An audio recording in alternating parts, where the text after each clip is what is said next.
Jangan lupa ya di subscribe, like, komen dan share ya guys, dan selamat menyaksikan. Seorang pria ingin membuktikan bahwa manusia dan serigala bisa memiliki keturunan. Dia bahkan memaksa menculik seekor serigala betina dari gunung belakang dan membawanya pulang. Setelah berhubungan dengannya siang dan malam, perut serigala betina itu ternyata benar-benar membesar.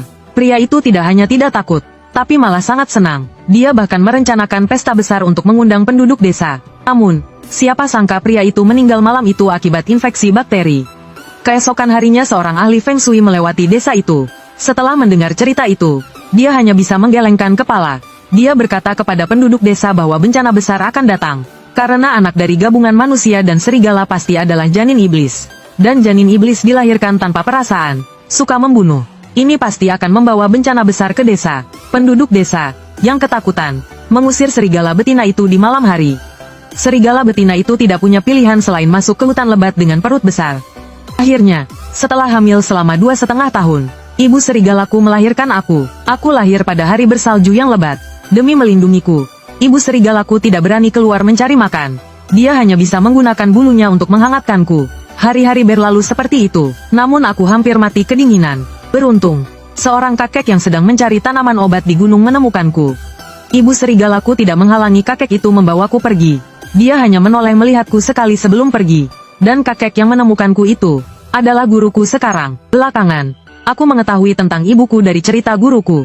Aku bahkan beberapa kali pergi ke gunung untuk mencarinya. Namun, aku tidak menemukan jejak serigala betina itu. Tapi ada satu hal yang sangat aneh. Waktu itu desa kami sangat miskin. Anak-anak lain bahkan tidak punya cukup makanan. Namun aku selalu bisa makan daging segar setiap hari. Karena setiap kali aku pergi ke gunung, aku selalu menemukan hewan buruan yang baru saja mati. Guruku tidak pernah bertanya dari mana asal hewan buruan itu. Dia hanya memasaknya dan memberikannya padaku. Hingga akhirnya seorang pemburu tua di desa mengalami sesuatu. Aku baru tahu siapa yang mengirimkan hewan buruan itu. Guruku adalah seorang ahli terkenal di desa-desa sekitar. Hari itu, seorang pemburu tua datang mencarinya dengan wajah cemas. Sayangnya, guruku sedang pergi keluar hari itu.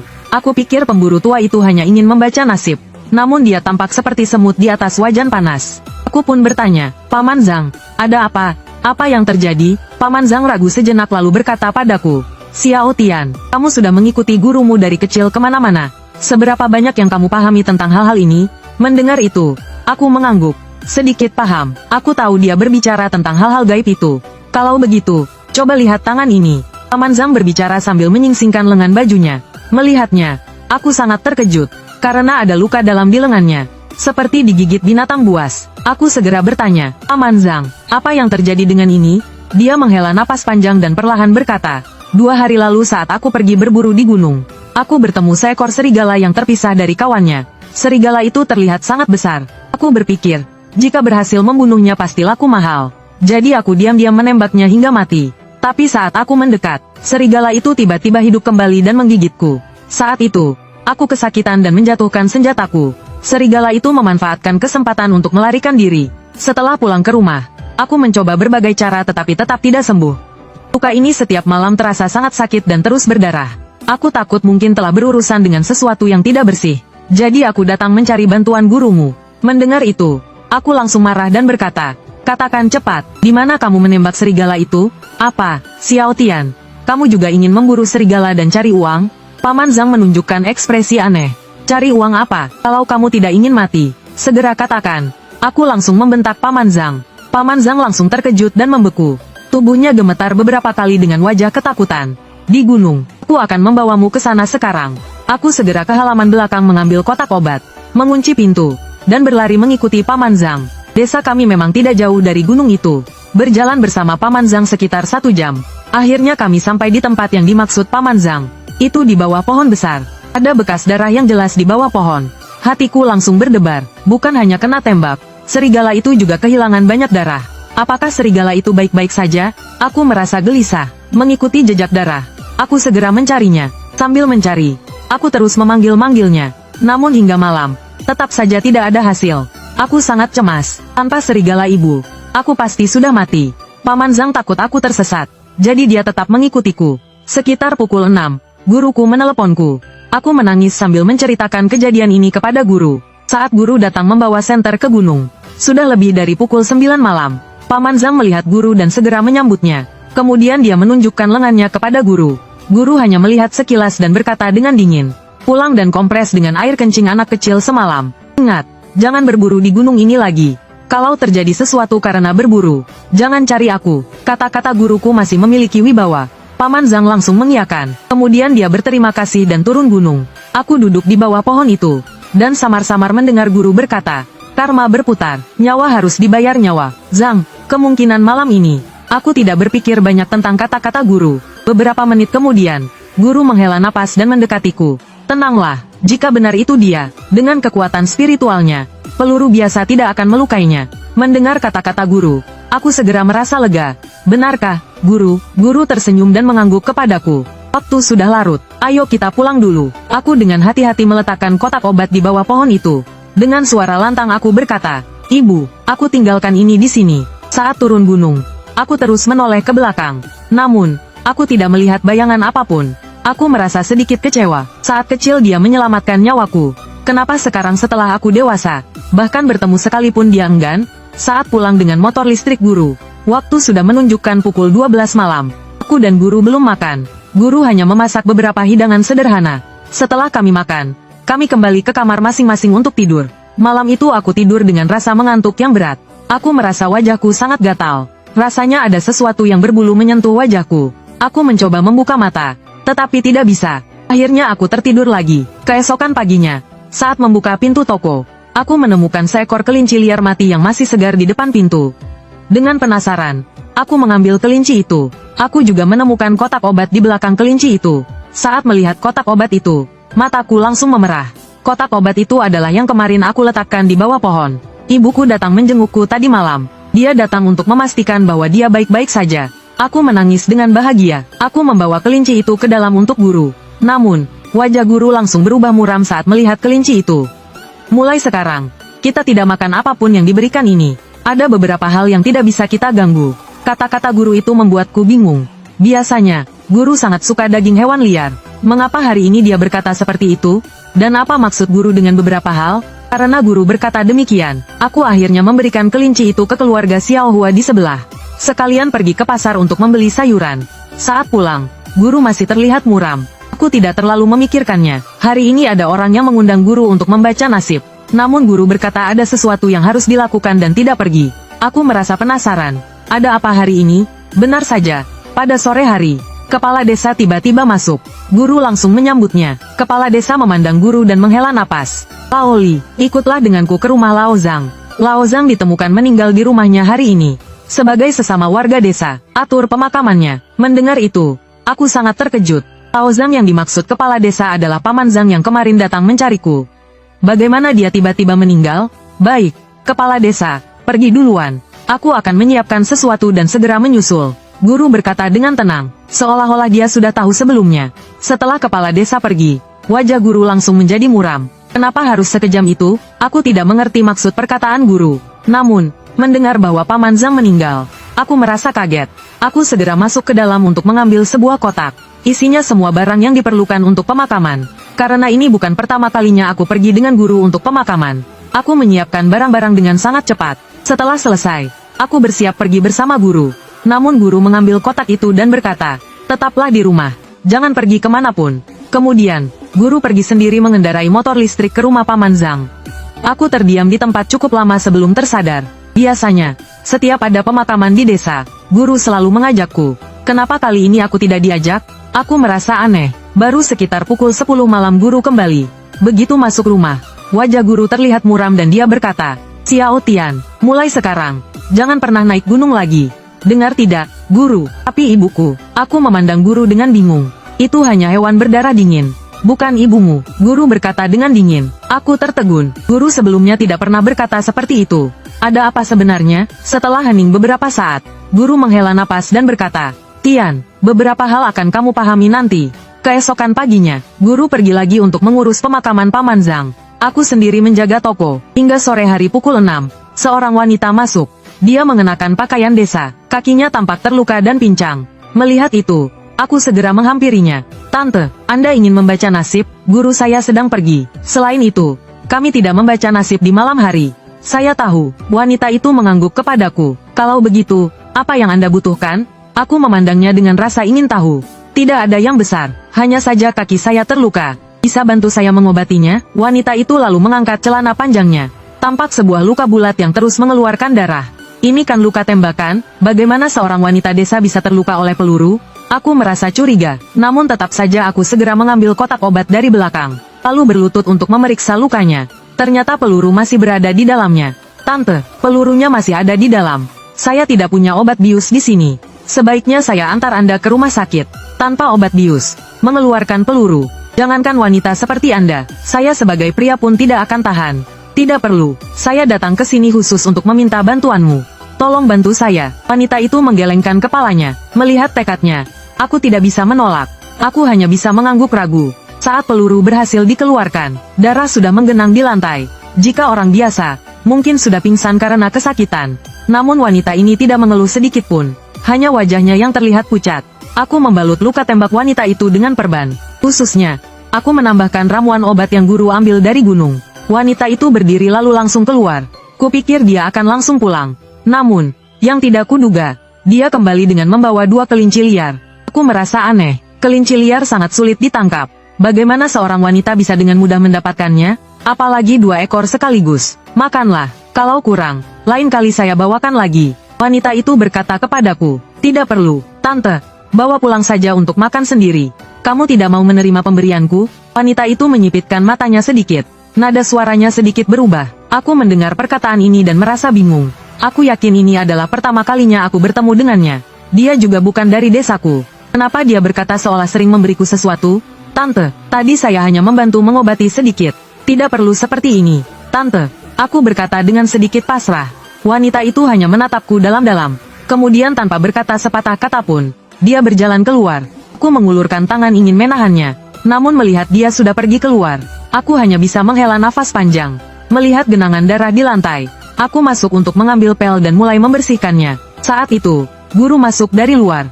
Dia melihat bercak darah di lantai, lalu mencium udara dengan hidungnya. Wajahnya langsung berubah dan mendekatiku. Xiao Tian, siapa yang datang tadi? Tadi ada seorang wanita berusia sekitar 40-an datang. Aku menjelaskan semuanya kepada guru. Setelah mendengarkan, guru hanya tersenyum dingin. Wanita apa? Itu adalah ibumu yang datang menemuimu. Mendengar kata-kata guru, aku terkejut. Aku tentu tahu apa yang dimaksud guru. Wanita tadi adalah serigala betina itu. Melihat wajahku yang pucat, guru segera mendekat. Apa yang dia katakan padamu tadi? Aku merasa gugup, bahkan sedikit kebingungan. Ibuku ternyata datang menemuiku, tapi kenapa dia tidak langsung mengatakannya? Aku menceritakan semua perkataan ibuku kepada guru. Dia tersenyum dingin dan menatap keluar. Manusia memiliki jalan manusia, dan siluman memiliki jalannya sendiri. Jika kau benar-benar peduli pada Xiao Tian, jangan datang lagi. Suara guru sangat keras. Setelah hari itu, aku pikir ibuku tidak akan datang lagi. Tidak ada lagi kelinci liar atau hal-hal lain di depan pintu. Hingga suatu siang, kepala desa masuk dengan wajah penuh kekhawatiran. Hari itu, guru tidak keluar. Ketika melihat kepala desa, dia berdiri dan menyambutnya. Laoli, tukang kayu Chen di ujung desa juga meninggal. Tolong bantu mengurusnya. Suara kepala desa terdengar aneh. Seperti melihat sesuatu yang mengerikan. Guru mengernyitkan dahi. Bagaimana tukang kayu Chen meninggal?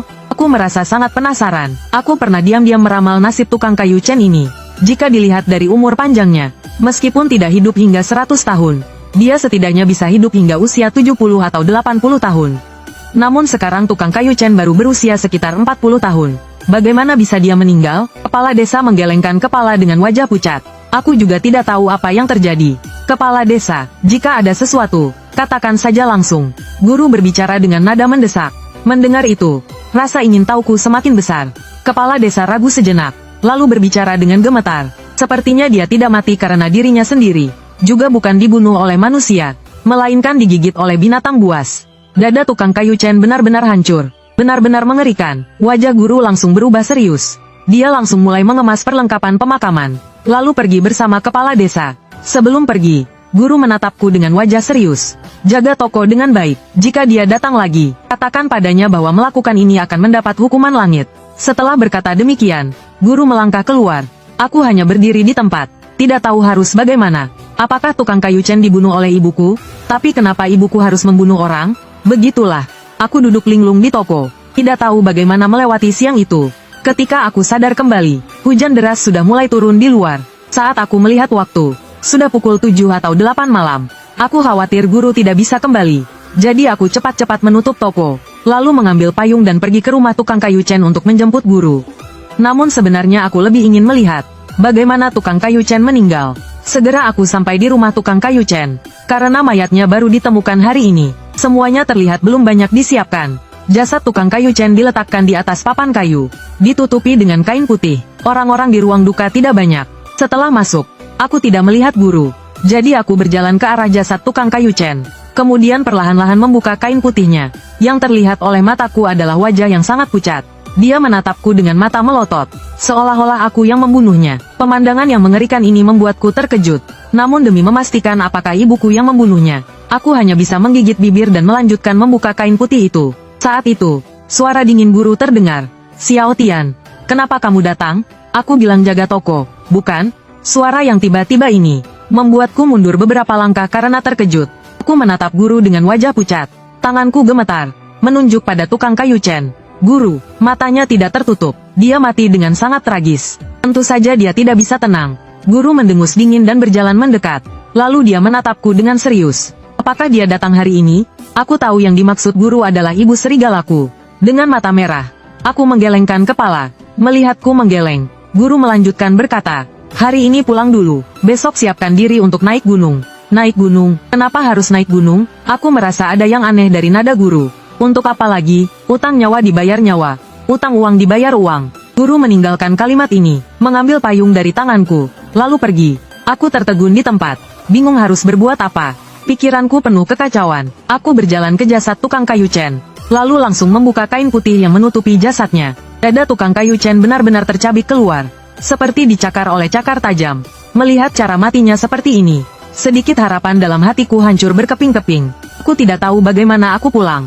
Tapi aku tahu, aku tidak bisa membiarkan ibu serigalaku mati. Sampai di rumah, aku membereskan beberapa barang, lalu diam-diam keluar rumah dan berlari menuju gunung. Aku menyalakan senter dan berlari sendirian di jalan. Gunung itu berada di belakang desaku. Namun aku harus melewati area pemakaman.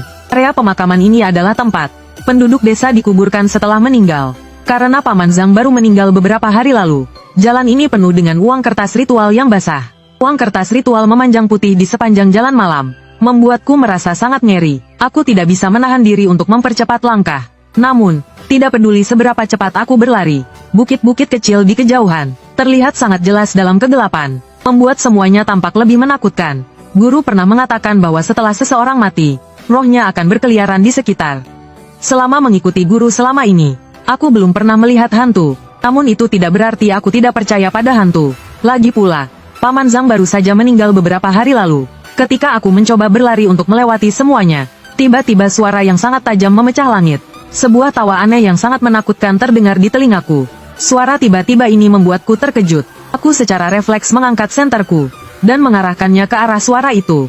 Tampak sepasang mata yang sedang menatapku dari kejauhan. Aku hampir berteriak ketakutan ketika aku memperhatikannya lebih dekat. Ternyata itu adalah burung hantu di atas gundukan kuburan. Burung hantu itu terus mengeluarkan suara aneh seperti manusia. Di tempat yang terpencil seperti ini, suara semacam itu benar-benar menakutkan. Untungnya, aku cukup pemberani. Kalau tidak, aku pasti sudah lari ketakutan. Aku merasa seluruh tubuhku merinding karena tatapan burung hantu itu. Akhirnya, aku mengambil sebuah batu dan melemparkannya ke burung hantu itu. Burung hantu itu terbang menghindar. Aku menggelengkan kepala dan bersiap untuk melanjutkan perjalanan. Namun tiba-tiba aku mendengar suara lain. Sepertinya batu yang aku lempar tadi mengenai sebuah papan kayu. Aku secara refleks mengarahkan senterku ke arah suara itu. Cahaya senter menunjukkan sebuah batu nisan baru. Tertulis nama Zhang Suqian di atasnya. Bukankah ini kuburan Paman Zhang? Aku menghela napas dan berniat untuk memberi penghormatan pada Paman Zhang. Namun samar-samar aku melihat ada sebuah lubang di belakang batu nisan. Aku membuka mata lebar-lebar dan segera berlari ke sana. Barulah aku sadar bahwa kuburan Paman Zhang telah digali oleh seseorang. Bahkan peti matinya yang berwarna hitam terlihat. Dan batu yang aku lempar tadi ternyata berada di atas peti itu. Aku sangat terkejut. Kenapa peti mati Paman Zhang digali? Aku menahan dorongan untuk segera lari, menggigit bibir dan mendekat. Kemudian dengan senter, aku menyinari lebih dekat. Aku melihat dalam kegelapan ada seorang nenek tua berpakaian jubah panjang. Dia sedang menggali kuburan dengan tangannya. Saat aku mengarahkan lampu ke arahnya, nenek tua itu mengangkat kepalanya dan menatapku. "Nenek, sedang apa Anda di sini?" Aku bertanya dengan suara gemetar. Nenek tua itu menatapku dengan tajam dan berkata dengan suara melengking. Aku lapar, keluar mencari makan. Setelah berkata begitu, dia melanjutkan menggali kuburan Paman Zhang. Seolah menggali kuburan di tengah malam adalah hal yang biasa baginya. Mendengar itu, kakiku gemetar. Apa yang bisa dimakan dari dalam kuburan? Aku menahan rasa takutku, mengambil roti dari tas, dan dengan tangan gemetar memberikannya kepadanya. Nenek, makanlah ini enak. Apa yang enak dari makanan kering ini? Jangan ganggu aku. Liu Pozi. Nenek tua itu memandangku dengan tidak sabar, melihat roti di tanganku. Aku segera menarik tanganku kembali. Dia melanjutkan menggali kuburan dengan tangannya. Aku berdiri di tempat, bingung harus berbuat apa. Paman Zhang, bagaimanapun, berasal dari desa yang sama denganku. Melihat kuburannya digali seperti ini, aku benar-benar tidak tega. Aku menggertakkan gigi dan berkata lagi, Nenek, jangan panggil aku nenek. Kalau mau panggil aku Liu Pozi. Nenek tua itu sangat galak. Dia tiba-tiba mengangkat kepala, menatapku tajam. Tatapan itu membuat bulu kudukku berdiri. Dia menatapku beberapa detik sebelum berdiri perlahan. Bagus, kamu anaknya Hui Meizi, kan? Nenek tua itu menatapku sebentar, dan suaranya menjadi lebih lembut. Aku merasa bingung mendengarnya. Hui Meizi yang dia sebut. Apakah itu ibuku, si serigala betina? Dia mengenal ibuku dan meminta dipanggil Liu Pozi. Jadi dia adalah seekor ular. Tak heran dia mencari makan di kuburan. Ketika aku sedang merenung, nenek tua itu melanjutkan. Coba ramalkan untukku, lihat berapa lama aku, nenek tua ini, akan hidup. Wajahku menjadi pucat ketakutan, menyadari dia adalah makhluk gaib. Aku tidak punya keberanian untuk meramalkan. Lagi pula, nasib makhluk gaib bukanlah sesuatu yang bisa kuramalkan. Aku tergagap-gagap bertanya padanya, Liu Pozi, apakah Anda mengenal ibuku? Kamu tahu menyebut ibu, masih ada hati nurani. Kenapa? Takut nenek tua ini memakanmu? Nenek tua itu menunjukkan ekspresi aneh di wajahnya. Aku tersenyum canggung dan menggelengkan kepala. Jika dia benar-benar mengenal ibuku, dia seharusnya tidak akan menyakitiku karena menghormati ibuku. Mulai sekarang, ramalkan untuk nenek tua ini. Nenek tua itu mulai mendesakku. Aku hanya bisa memberanikan diri menatap wajah Liu Pozi. Setelah melihatnya cukup lama, aku berkata hati-hati. Sepertinya Anda masih punya waktu sekitar 10 tahun. Anak kecil, katakan lebih tepat. Suara Liu Pozi sangat tajam, dan matanya berubah menjadi hijau. Tampaknya dia sangat marah. Aku memeriksa lagi tanda di wajahnya. Lalu dengan penuh keberanian aku berkata, masih ada 10 tahun. Mata hijau Liu Pozi menatapku tajam. Setelah beberapa saat, dia menghela nafas. Sepertinya sesuai perkiraanku. Mendengar itu, aku merasa lega. Kupikir Liu Pozi akan terus menggali kuburan. Aku sangka dia menatapku lalu perlahan berkata, sebulan lagi, aku akan datang lagi untuk ramalan. Saat itu, kuharap kamu bisa memberi harapan bagi nenek tua ini. Dan hari ini, demi kamu, aku akan meninggalkan jenazah ini utuh. Ingatlah, jika Hui Meizi adalah ibumu, dan suatu hari kamu melukainya, ketika kamu mati, nenek tua ini akan menggali kuburanmu juga, dan memakan dagingmu. Setelah mengatakan itu, dia menghilang dalam kegelapan. Aku terdiam di tempat untuk waktu yang lama, melihat kuburan Paman Zhang. Aku menghela nafas. Aku kembali menutup kuburan Paman Zhang dengan tanganku. Kami berasal dari desa yang sama. Aku tidak tega. Setelah selesai, aku melanjutkan berjalan ke gunung. Saat tengah malam, akhirnya aku tiba di bawah pohon besar tempat ibuku terluka. Aku berteriak beberapa kali, "Ibu, aku datang menjengukmu. Tolong temui aku." Namun tidak ada suara yang menjawabku. Aku menjadi sangat cemas dan terus berteriak, "Ibu, ibu, guruku akan menangkapmu. Jika kamu mendengar ini, cepatlah bersembunyi." Aku berteriak hingga suaraku serak, tapi ibu tetap tidak muncul. Apakah dia marah karena aku menolak hadiah darinya? Aku tersenyum pahit, melihat langit hampir fajar. Aku harus segera pulang. Meskipun ibu tidak mendengar, aku akan mengikuti guruku ke gunung hari ini. Mungkin, di saat kritis, aku bisa menyelamatkannya. Dengan pikiran itu, aku berlari kembali ke rumah. Saat tiba di rumah, aku langsung masuk ke kamar. Setelah mandi dan mengganti pakaian, aku keluar membeli sarapan. Saat kembali, aku melihat guruku keluar dari kamarnya. Aku menyerahkan sarapan padanya. Guru melihatku sekilas dan mengambil sarapan itu. "Apakah semuanya sudah siap? Bereskan barang-barangmu. Kita akan pergi ke gunung." Guru berbicara dengan dingin. Nada dinginnya membuatku merasa dingin di hati. Tampaknya dia sudah memutuskan untuk membunuh ibuku. Lihat sikapnya, hatiku menjadi setengah mati rasa. "Guru, setelah menemukan ibu, apakah mungkin?" Aku berbicara dengan ragu. Apakah mungkin membiarkan makhluk darah dingin itu hidup? Lalu, siapa yang akan membayar 2 nyawa manusia yang hilang di desa? Guru mencibir dan menatapku sambil bertanya, "Manusia membunuh manusia harus bertanggung jawab. Apakah hewan yang membunuh manusia tidak perlu bertanggung jawab?" Aku tidak tahu harus menjawab apa. Ibu memang membunuh dua orang itu. Tapi bagaimanapun juga, aku tidak akan membiarkan ibuku mati. Setelah berkata begitu, guru melanjutkan makan sarapannya. Setelah selesai makan, guru mengambil senapannya. Aku juga berdiri, mengikuti di belakangnya. Bagaimanapun, jika guruku berencana melawan ibu, aku akan mempertaruhkan nyawaku untuk melindunginya. Saat aku dan guruku keluar dari pintu, sebuah Mercedes hitam mendekat dari kejauhan. Mobil itu berhenti di depan toko. Seorang pria turun dari mobil dengan senyum ramah. Dia berjalan cepat ke arah guru. Pria ini mengenakan jas formal.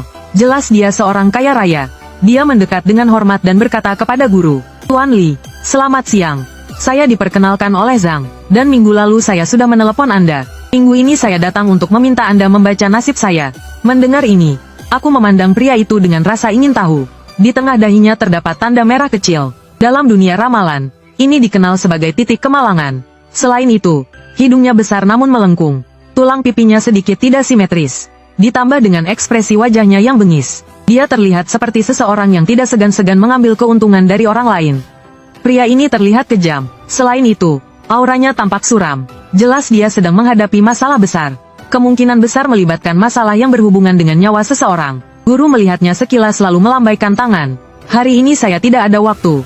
Kembali minggu depan, tepat hari Senin." Mendengar ini, pria itu tampak gemetar. "Tuan Li, saya sudah membuat janji minggu lalu. Lagi pula, masalah di perusahaan saya sangat mendesak. Bisakah Anda meluangkan waktu hari ini untuk membantu saya? Jika itu tentang perusahaan, saya bisa langsung meramalnya untuk Anda sekarang." Guru menatapnya sambil tersenyum dingin.